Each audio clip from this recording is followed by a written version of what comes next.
नमो अर्हन्ताणं नमो सीताणं नमो आयर्याणं नमो वज्रायाणं नमो लोये सौवसाहुनम्। मोक्षार्थियों, स्वाध्यायियों का एक ज्वलंत प्रश्न है, श्रवण करना या पठन करना, इन दोनों में ऑप्ट किसे करे या प्रिफर किसे किया जाए, श्रेष्ठ कौन। वैसे मैं ये कहता हूं, जो गुण सुनने में है वो पढ़ने में शायद नहीं मिल सकता, जो पढ़ने से मिलता है वो शायद सुनने में नहीं मिल सकता। जो सुनने से मिल सकता है वो पढ़ने से नहीं मिल सकता। ये इस बात से प्रूव्ड है। यदि पढ़ने से ही होता तो वही बुक मार्केट में जो 50 रुपए में मिलती है, 50,000 रुपए पर मंथ के ट्यूटर की जरूरत क्यों पड़ती? फिर उसी को पढ़ पढ़ के ही काम हो जाता। और यदि सुनने मात्र से काम बनता तो कालिदास ने तो किसी को सुना ही नहीं था। और उस पर कितने जन पढ़ रहे हैं, पीएचडी कर रहे हैं। एनीवे, तो मैं ये कहता हूं, दोनों में अपने अपने गुण हैं। हम ये क्यों देखें कि श्रेष्ठ कौन? दोनों परस्पर सहयोगी है, पूरक है। पढ़ते पढ़ते जब चित्त थक जाता है तो सुनने का मन करता है, जब सुनते सुनते थक जाता है तो पढ़ने का मन करता है। कभी कभी किसी को पढ़ने की रुचि विशेष देखने में आती है तो उसके जीवन में पढ़ना अधिक देखने में आता है, और कोई कोई ऑलमोस्ट सुनता ही देखने में आता है। दोनों किस्म के लोग देखने में आ सकते हैं। बट इतनी बात पक्की है, यदि माहिर होना है, आपको किसी विषय का पारंगत होना है, तो आपको कहीं ना कहीं सुनने का आलंबन छोड़कर आपको पढ़ने पर स्ट्रेस देना पड़ेगा। क्योंकि कारण स्वाभाविक है, सुनने में पराधीनता है, दो जन की जरूरत है, उसमें सामने वाले का होना जरूरी है, उसका मूड होना जरूरी है। एंड पढ़ने के लिए एम्पल लिटरेचर आप आपके पास रख सकते हो, हजारों करोड़ों शास्त्र। जब पढ़ना चाहिए पढ़ते रहिए, इसलिए शास्त्रों को नित्य बोधिनी कहा गया है। उपदेश जब चाहे रिलीज डिलीवर नहीं किया जा सकता, लेकिन पढ़ा जा सकता है कभी भी शास्त्रों को। एनीवे, आजकल सीडी का जमाना है तो सुना भी कभी भी जा सकता है, क्योंकि उसे हमने ट्रैप कर लिया किसी सीडी आदि के रूप में। एनीवे, बट प्रश्न आज ये है, सम्यक दर्शन में क्या जरूरी है, पढ़ना या सुनना? अब कुछ लकीर के फकीर ऐसे हैं जो ये समझते हैं, देखो देखो यहां पर ये लिखा है इसलिए यही करना चाहिए, इसके बिना सम्यक दर्शन तो नहीं होगा। स्पेशली मैं आपका ध्यान आकर्षित करना चाहूंगा तत्वर सूत्र के पहले अध्याय का 3रा सूत्र है, तन निसर्गात अधिगमात् वाह। वहां पर बाह्य साधनों की चर्चा करते समय, सम्यक दर्शन के बाह्य साधनों की चर्चा कर रहे थे, बाह्य कारणों की चर्चा करते समय वहां पर धर्मोपदेश श्रवण की बात आई। तो अक्सर लोग कहते देखो देखो देखो देखो यहां पर क्या लिखा है, धर्मोपदेश श्रवण की बात करते हैं। श्रवण श्रवण, you need to listen listen listen. सुनना जरूरी है, सुनना जरूरी है, वे कहते हैं। कुछ आग्रही लोग हैं वे, और शब्दों को बस घसीटना चाहते हैं। ग्रंथों में आए हुए एक शब्द पर वे थोड़े से मूर्ख लोग हैं, भावुक भी होंगे वे लोग, बट उस शब्द का छल करते हैं। वे समझते या श्रवण लिखा है तो श्रवण ही समझना चाहिए। थोड़ी देर में मैं आपको एक प्रैक्टिकल डेमोन्स्ट्रेट करके दिखाऊंगा, wherein you will find कि listening is as good as is equal to equivalent to reading. मैं आपको ये दिखाऊंगा पढ़ना क्या और सुनना क्या दोनों एक दूसरों के पर्यायवाची ही होते हैं। शब्दम्लेच्छ होने की जरूरत नहीं है कि यहां सुनना लिखा है तो सुनना ही होना चाहिए। और भाग्य से सम्यक दर्शन के निमित्त कारणों में श्रवण शब्द का प्रयोग था तो सुनने की ही महत्ता है ऐसा नहीं समझना चाहिए। वहां पर भी श्रवण में पढ़ना गर्भित समझना चाहिए, अथवा कोई केवल पढ़े तब भी उसका काम हो सकता है यह समझना चाहिए। अर्थात मैं सीधा ये कहूं, जिसने कभी सुना नहीं है और केवल पढ़ रहा है वो अपना काम करने में पूर्णतया सक्षम है। जहां तक सम्यक दर्शन ही की बात है, जिसने कभी कुछ पढ़ा नहीं है और केवल सुना है वह भी सम्यक दर्शन कर सकता है। एक से भी काम निकल सकता है सम्यक दर्शन ही की यदि बात है तो। और विषय पर आपको एक्सपर्टाइजेशन करना है तब तो फिर एक दूसरों के पूरक है, आपको दोनों काम अल्टरेशन से करते रहने चाहिए। जैसे मैं आपको थोड़ा सा बता दो, आदि सैंपल कुछ आधार दे देकर बताऊंगा। आचार्य देव की निगाह में कहीं भी पढ़ना सुनना इन दोनों में अमुक मुख्य हो अमुक गौण हो ऐसा कुछ भी नहीं है। कुछ आधार पेश करता हूं। महावीराष्टक स्तोत्र याद होगा आप लोगों को, नहीं भी होगा तो कोई बात नहीं। अंतिमवा छंद है उसका, 9वां छंद है। महावीराष्टकम स्तोत्रम भक्त्या भागेन्दुना कृतम यः पठेत् शृणुयाच्चापि स याति परमां गतिम्। जो इस महावीराष्टक स्तोत्र को, जो भागेंदु के द्वारा लिखा गया महावीराष्टक स्तोत्र को जो जीव पठेत् शृणुयाच्चापि, जो पढ़ेगा अथवा सुनेगा उसे मोक्ष की प्राप्ति हो जाएगी। कह रहे तो ऑप्शनल की बात कर रहे हैं। थोड़ा दिमाग से सोचिए तो कभी तो सोचिए, किसी ने हमें कुछ कहा और चिट्ठी के माध्यम से वही बात आई तो वो दोनों एक ही तो चीज है, पर्यायवाची ही तो है, उससे फर्क क्या पड़ा। मुंह से बोलने की राह थोड़ी देखते हम। मैसेज देने का तरीका कभी कभी होता है ना, या तो व्हाट्सएप पर डाल देते हैं या तो फोन करके बोल देते हैं। और व्हाट्सएप पर कन्वीनियंस ये है, सामने वाले व्यस्त होगा तो जब फ्री होगा तब कर लेगा। वो तो ऑप्शनल है ना, वर्ड्स वे ही के वे ही। एनीवे, 6 ढाला ग्रंथ है, वहां पर ये कह रहे हैं।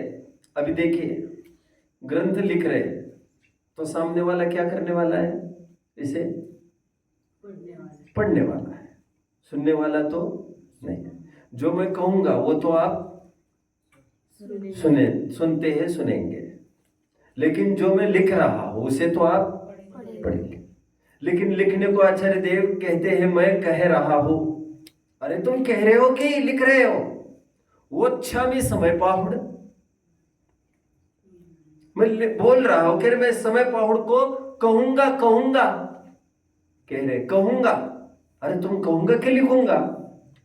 यदि तुम्हें इतना ही समझ में नहीं आ रहा है तो तुम्हें यह भी समझ में नहीं आएगा कि सुनना या पढ़ना। जब वे कहने की बात कर रहे हैं तो आपको सुनने की बात समझना चाहिए। कहूंगा कहकर वे लिख रहे हैं और आप सुनना कहकर आपको पढ़ना है, मतलब दोनों एक अर्थवाची। ताहि सुनो भवि मन थिर आन, जो चाहो अपनो कल्याण। पई कछु कहू, 6 डाला का दूसरा आधार दे रहा हूं। पई कछु कहू कही मुनि यथा। जो मुनियों ने कहा है उसको मैं थोड़ा कहूंगा। मुनियों ने कहा है कि लिखा है? लिखा है कि कहा है? मुनि तो लिख कर चले गए, कहते तो तुम तक कैसे आती वो बात। फिर भी क्या कह रहे हैं? पई कछु कहू, और तुम कह रहे हैं कि लिख रहे हो? कह रहे हो कि लिख रहे हो? दौलतराम जी कर क्या रहे? लिख रहे हैं। और कह क्या रहे हैं? कुछ कहूंगा, कुछ कहूंगा, तुम ध्यान से सुनना। ताहि सुनो भवी मन फिर। आगे क्या है? आगे भी कहते हैं, सुधी सुधार पढ़ो सदा, जो पाओ भवकूल, जिसे भव का पार करना है, इसे अच्छे से पढ़िएगा। कुछ चूक आई तो सुधार भी कर लीजिएगा। काफी आदर 6 डाले में मिल जाएंगे। मैं समयसार और मोक्ष मार्ग प्रकाशक के कुछ आधार कोट करूंगा आज। कोट करने के पहले दर्शन पाहुड़ की एक गाथा कोट करता हूं, जो बड़ी प्रसिद्ध गाथा है। दर्शन पाहुड़ की दूसरी गाथा बच्चों। दंसण मूलो धम्मो उइट्ठी पवयणम तु सदहदी तम सोम सकन्ने दंसण हीनो न वंदिचो। अष्टपौड़ होंगे यहाँ? होंगे तो फटाफट ले लीजिए। और 2 ही जन उठे बस, सामने ऊपर रखें, बाकी सब बैठिए। सामने ऊपर। आचार्य देव क्या कहते हैं दूसरी गाथा में? अष्टपौड़ में कुनकुन स्वामी ये कह रहे हैं, दर्शन ये धर्म का मूल है। दर्शन से भ्रष्ट वालों को पूजना भजना योग्य नहीं है। हे कान वालों सुनो। कह क्या रहे, कर क्या रहे हैं कुनकुन स्वामी? कर क्या रहे हैं? लिख रहे हैं। और हमें क्या करना है? पढ़ना है। और कह क्या रहे वे? सुनो।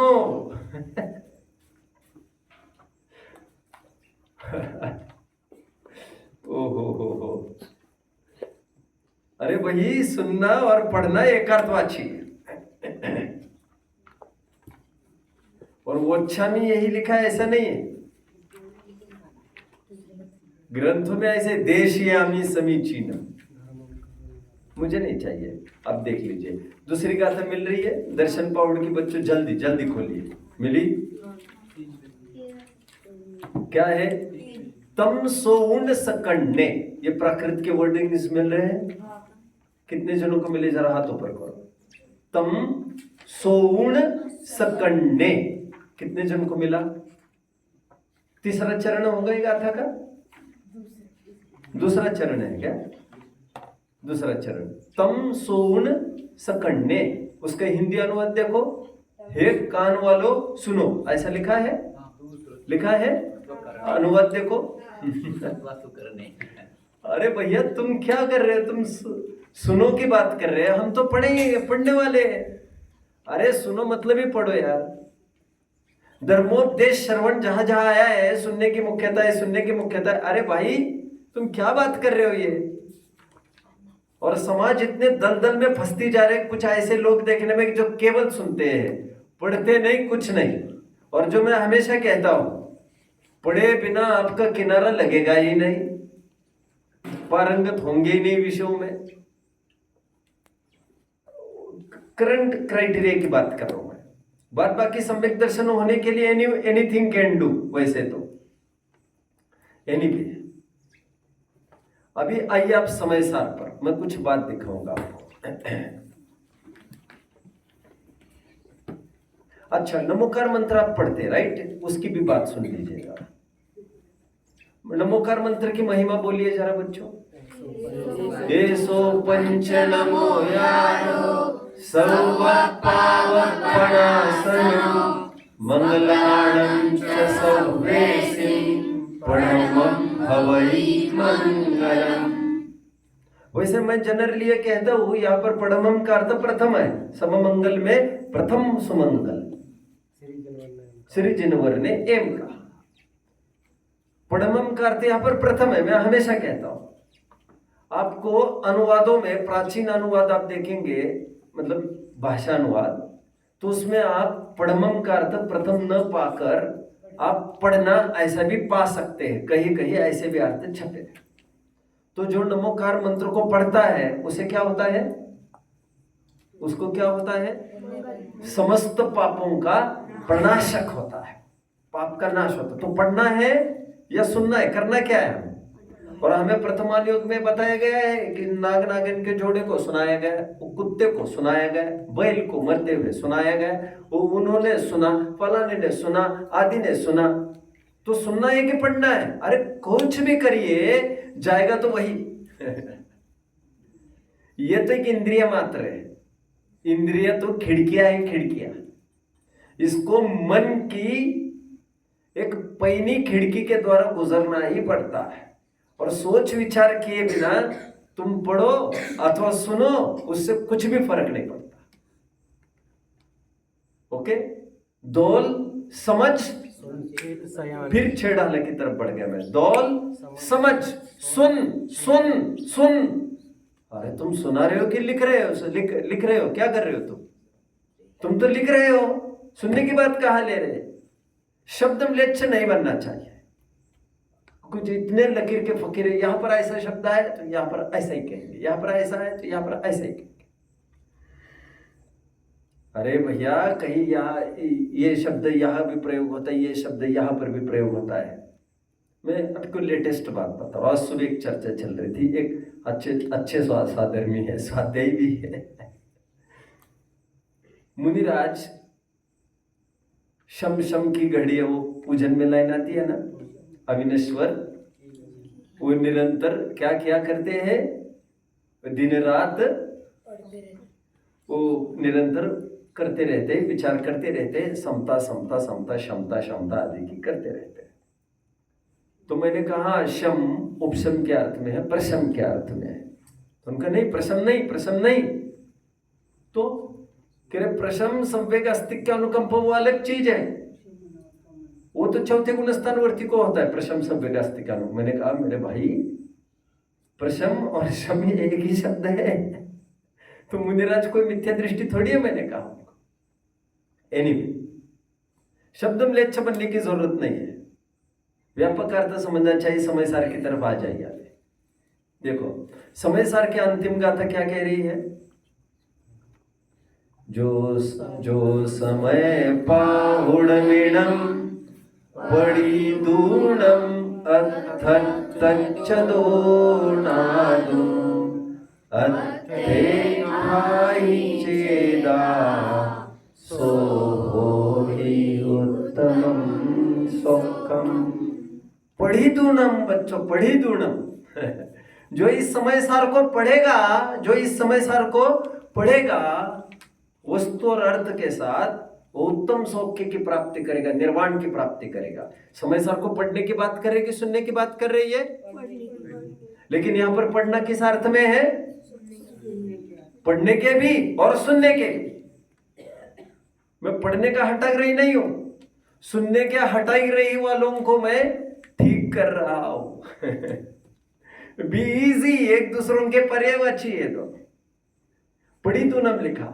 चलिए आपको हिंदी अर्थ भी पढ़ा देता हूं, आपको लगेगा पंडित जी हमको बना रहे हैं। चलो देखो क्या लिखा है गाथा। देखिए, जो आत्मा मिल रहा है बच्चों, गाथा। जो आत्मा अर्थात जो भव्य जीव इस समय प्रावृत्त को पढ़कर, क्या लिखा है?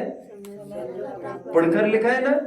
समय प्रावृत्त को पढ़कर अर्थ और तत्व से जानकर और बंद कमरे में पढ़ेगा तो उत्तम सौख्य की प्राप्ति नहीं होगी क्या उसको? हमसे सुनना जरूरी है क्या उसको? सभी कच्चे खिलाड़ी होते हैं क्या? सब मंद बुद्धि वाले होते हैं क्या? सचिन जी के प्रवचन सुनना जरूरी है क्या उसको? सचिन को एक्स्ट्राऑर्डिनरी आदमी है क्या? और वो एबल है स्वयं समझने के लिए, तो व्हाई शुडंट ही अंडरस्टैंड? वो क्या कम है क्या? समझ में आया? थम्स रूल नहीं है, आपको इन्हें सुनना पड़ेगा। कोई थम्स रूल नहीं है, ये यूनिवर्सल ट्रुथ नहीं है। जैसे सूरज तो पूरब की ही तरफ उगेगा, ऐसा कुछ बात नहीं है। पढ़ने की बात करें। अभी जयचंद जी देखो क्या लिख रहे हैं, देखो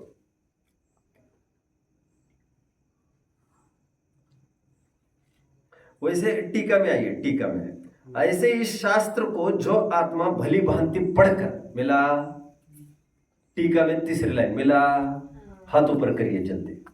क्या लिखा है? पढ़कर लिखा है बच्चों। क्या लिखा है? पढ़कर, भली भांति पढ़कर। अभी नीचे आइए, भावार्थ में आइए जरा। जयचंद जी की मुझे बात बहुत अच्छी लगती है। देखो स्यादवाद का कैसा समन्वय बिठाते हैं ये। काका आपको मिल रहा है? मिला। देखो ऐसे विश्व प्रकाशक बच्चों मिला। सेकंड लाइन, उसका कहने वाला ये शास्त्र है। ये दूसरी लाइन में पूरी पढ़ रहा हूं। उसका कहने वाले की लिखने वाला क्या है ये, लेकिन चलेगा, एक अर्थ अच्छा। उसका कहने वाले ये शास्त्र है और आत्मा तो समस्त पदार्थों का प्रकाशक है। ऐसे विश्व प्रकाशक आत्मा को कहता है हुआ होने से यह समय पर आवृत शब्द ब्रह्म के समान है, क्योंकि जो समस्त पदार्थों को कहने वाला है उसे शब्द ब्रह्म कहा है। द्वादशांग शास्त्र शब्द ब्रह्म है और समय प्रावृत शास्त्र को भी शब्द ब्रह्म की उपमा दी गई है। ये शब्द ब्रह्म पर ब्रह्म को साक्षात दिखाता है। जो इस शास्त्र को, सुनिए बच्चों सुनिए, जो इस शास्त्र को पढ़कर यथार्थ अर्थ में स्थित होगा यह पर ब्रह्म को प्राप्त करेगा और उससे जिसे परमानंद कहा जाता है ऐसे उत्तम स्वात्मिक स्वाधीन बाधा रहित अविनाशी सुख को प्राप्त करेगा। इसलिए हे भव्य जीवो, तुम अपने कल्याण के लिए इसका अभ्यास करो। टोडरमल जी की टोन है, मैं अभी दिखाने वाला हूं आपका। इस ग्रंथ का क्या करो? अभ्यास करो, इसका श्रवण करो। अभी ऊपर नहीं लिखा था ये, लेकिन कुछ लकीर के फकीर ये समझे नहीं, सुनने का तो मना किया है हमको, हम तो पढ़ेंगे इसे। या तो पढ़ने की बात आई है। अरे किस किस्म के आदमी हो तुम? अब पढ़ना लिखा तो पढ़ने की बात करता है, सुनने तो सुनने की बात समझता है। ऐसा नहीं है भैया। और सच पूछो तो ना पढ़ने मात्र से ना सुनने मात्र से काम होता है, काम तो सोचने से होता है। सिक्स सेंस की तरफ फॉरवर्ड होना चाहिए तुम्हारा काम। देखो, इसका श्रवण करो, निरंतर इसी का स्मरण और ध्यान करो कि जिससे अविनाशी सुख की प्राप्ति होगी। ऐसा श्री गुरुओं का उपदेश है। आइए मोक्ष मार्ग प्रकाशक आपके सामने है। हूबहू बच्चों, थोड़ा मैं कहना चाहता हूँ बीच में। मोक्ष मार्ग प्रकाशक पेज नंबर 14 पर आने के पूर्व आप आते जाइए जल्दी 14 नंबर पेज पर। जब तक खोल रहे हो तब तक मैं होमवर्क के लिए आपको बताऊंगा, आप प्रवचन सार आदि समापन के ग्रंथ जरूर पढ़ना। जैसे महावीराष्टक स्तोत्र के अंत में क्या कहा? इसे जो पढ़ेगा या सुनेगा उसको परम उत्तम सुख की प्राप्ति होगी, मोक्ष की प्राप्ति होगी। लगभग लगभग ग्रंथ के अंत में फल बताया ही जाता है। तो वहां पर बोला जाता है जो इसे पढ़ेगा अथवा सुनेगा। ऑप्शनल ऑप्शनल है ये। अभी देखिए 14 नंबर पेज पर आए बच्चों, देखिए वाचने सुनने योग्य शास्त्र। पंडित जी कितने जबरदस्त क्या कहना चाहिए, एक बैलेंस्ड वचन के बोलने वाले हैं। वाचने सुनने योग्य शास्त्र जो पढ़ने लायक भी है और सुनने लायक भी है। कौन कौन से शास्त्र उसकी बात कर रहे हैं, एक दूसरों को पर्यायवाची दिखा रहे हैं। आइए नीचे, यह वाचना सुनना जिस प्रकार कहा उसी प्रकार जोड़ना सीखना सिखाना विचारना लिखाना आदि कार्य भी उपलक्षण से जान लेना। तो अभ्यास करने की बात कर रहे, यहां पर वे पढ़ने अथवा सुनने की बात कर रहे हैं। अभी अंत में देखिए इनका श्रोता के स्वरूप में भी आप समझ सकते हैं। देखिए पेज नंबर 20 पर आइए बच्चों जल्दी। पुनश्च इस ग्रंथ का मिला, पुनश्च इस ग्रंथ का तो वाचना सुनना विचारना मिला बहुत सुगम है। कोई व्याकरण आदि भी साधन की जरूरत नहीं, इसलिए अवश्य इसके अभ्यास में प्रवृत्त। अभ्यास का तात्पर्य पढ़ो अथवा सुनो, कुछ भी उसे अभ्यास कहते हैं। तुम्हारा कल्याण होगा। अब अंत में और एक लॉजिक देकर मैं बस करूंगा। वैसे तत्वर सूत्र में स्वाध्याय के 5 अंग बताए गए हैं 90 अध्याय में। वांछना, पृच्छना, अनुप्रेक्षा, आमना और उपदेश, 5 बताया। यहाँ पर सुनना कहीं लिखा है और स्वाध्याय करने की बात करते हैं तुम, तो स्वाध्याय मतलब यहाँ पर सुनने की कोई बात है? वाचना, पृछना। अब कोई कहेगा पृछना तो है तो पूछना किसको? अरे भैया, पूछने का तात्पर्य कोई मुंह से पूछने की बात नहीं है। मन में अराइज हुए डाउट, वो वहां पर समाधान के रूप में ग्रंथों में आते जाते हैं। हाँ, मुंह से भी पूछने की भी बात उसमें है, बट सर्वथा ऐसा नहीं है। अब मैं आपको और एक 5 अंग का और एक पैटर्न दिखाता हूं। श्लोक वार्तिक में स्वाध्याय के 5 अंग आए हैं बच्चों। क्या है सुनिए जरा। श्रवण, ग्रहण, धारण, अवधारण, स्वसंवेदन। स्वसंवेदन क्या खासियत रही? क्या दोनों में कैसे तालमेल बिठाएंगे? क्या विशेषता है दोनों में? आपसी विशेषता क्या है बच्चों? क्या खासियत है दोनों में? क्या डिफरेंस है खास? तो क्या तालमेल है दोनों में? शक्ति प्रमाण बताइए मुझे। बोलो भैया आप है। पहले इसमें पढ़ने की बात है पर सुनने की नहीं, और दूसरे इन्हें दे दो भैया, 3 पॉइंट्स दे दो। चलो, एक में पढ़ने की बात है, एक में सुनने की बात है, तो सही कौन सा समझे? अरे सब जिनागम की बात है, भगवान की बात है। कभी पढ़ने के अर्थ में बात करते, कभी सुनने के अर्थ में बात करते हैं। लकीर के फकीर होने की जरूरत नहीं। इसलिए जो ये प्रश्न पूछते केवल ग्रंथों को पढ़ने से सम्यक दर्शन हो सकता है क्या? मैं ये कहता हूं बात पढ़ने और सुनने की है ही नहीं, केवल बात अभ्यास की, जनोपदेश की। ये तो ऐसी बात हुई कि खड़गासन में या पद्मासन में, दोनों में से कौन से आसन से? अरे जब अंदर में आसन होगा, लग जाएगा तुम्हारा आसन, मतलब जब आत्मा आत्मा में प्रतिष्ठित हो जाएगा तो बाहर में कुछ भी आसन हो जाए, उसमें खींचतान कहाँ है? कोई प्री प्लान थोड़ी है। तो बाहर में सुनना हो या पढ़ना हो, उसका कोई प्री प्लान थोड़ी है। हमें समझना जरूरी है। समझ में आया? तो जिससे जो बने सो बने, बट हटाग्रही बुद्धि नहीं। तो श्लोक वार्तिककार श्रवण से प्रारंभ करते हैं, तत्व सूत्रकार वाचना से प्रारंभ करते हैं। तो समझ लेना चाहिए दोनों एक दूसरों के पर्यायवाची के अर्थ में बताए गए। ओम नमः।